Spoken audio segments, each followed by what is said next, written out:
Jusqu'à 13h30. 13-11 sur Move, c'est l'heure de la Zoombactu de Guérin. T'es retourné à l'école, Guérin, mais pas n'importe laquelle, l'école de la France Insoumise. Oui, après avoir lancé son propre média qui s'appelle Le Média. Le parti de Jean-Luc Mélenchon a créé l'école de formation insoumise. Ce sont des cours ou plutôt des conférences mensuelles dispo sur internet. Alors, je vous vois tout de suite là vous poser des questions. Alors, pourquoi Mélenchon lance une école? Par provocation? Ou, comme dirait la célèbre philosophe Sophie Davant. Et c'est quoi? C'est un moyen de faire du buzz pour qu'on parle de vous? Non mais laisse-nous, c'est pas grave. Est-ce du bourrage de crâne? Doit-on se mettre devant son ordinateur avec un kéfier assis en tailleur sur un djembé? Les jeunes élèves s'appellent-ils les insouminis? Je vais répondre à toutes vos interrogations et même à d'autres, puisque j'ai suivi le premier cours dispo depuis cette semaine sur les réseaux. Le débrief du premier cours de l'école de formation insoumise, c'est tout de suite après un mot de notre partenaire, bien sûr. La Zoombactu vous est offerte par Anabook, le premier manuel scolaire vegan. Anabook, c'est l'analyse des meilleurs sujets du bac, décrypté par un gentil book. Je comprenais pas. Bien.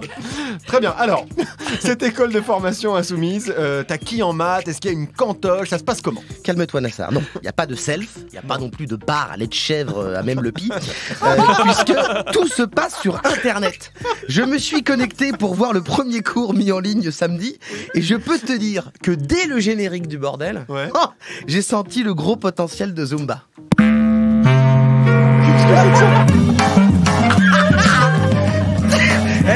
On dirait une émission, tu sais, avec des mecs avec des vieux pulls moches qui parlent de littérature et de danse contemporaine à minuit sur France 2 en 94. C'est exactement ça. Ouais. Voilà, puis ensuite on a Thomas Guénolé, politologue et responsable du projet de l'école insoumise, le DIRLO quoi, qui dit bonjour. Bonjour à tous et bienvenue au premier cours de l'école de formation insoumise.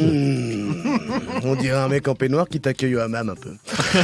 Bienvenue, Jean-Luc Mélenchon va vous masser tout nu en lisant la biographie de Fidel Castro. C'est un concept. Et ensuite, il explique vite fait que c'est un projet militant assumé, mais ouvert à tous. Il y aura des conférences tous les mois. Mais le DIRLO, il a peur d'un truc, mais vraiment, c'est qu'il a peur qu'on ne sache pas exactement où est-ce que ça se trouve. Nous sommes ici dans le cadre de l'école de formation insoumise, rame de la France insoumise. Ici, nous sommes au siège de la France insoumise dans la grande salle. C'est bon, frère, on a compris. On est sur le YouTube de la France insoumise. Derrière toi, il y a une bannière géante qui dit France insoumise. Quand tu vas à l'école, le prof te dit pas bienvenue, tu es à l'école. N'oublie pas, tu es à l'école, tu es en cours. Alors, regardez, oh là c'est une classe, tu es en cours. On le sait, on va pas te demander des tacos en plein milieu du truc. Voilà, bon, heureusement, après, on a Manon Le Breton, qui est l'autre DIRLO. Enfin, la DIRLA, je sais pas comment on dit. Bref, elle a expliqué que ce premier cours serait sur la réforme du bac, la réforme du lycée, Parcoursup. Elle a aussi présenté le prof, c'est Paul Vanier, qui est un vrai prof et qui est militant, qui commence son cours.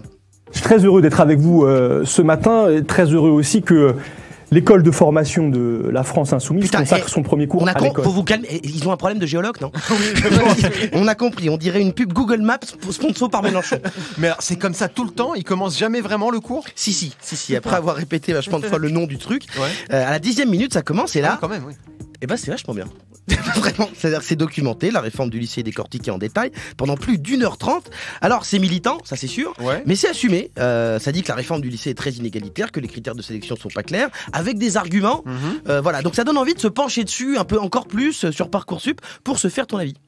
Ah d'accord, donc il n'y a plus de vanne en fait. Ouais, c'est ça. Si. Ah, parce que heureusement, dans ces trucs-là, il y a toujours un truc, une petite, un espèce de petit digestif. Il y a toujours les questions-réponses.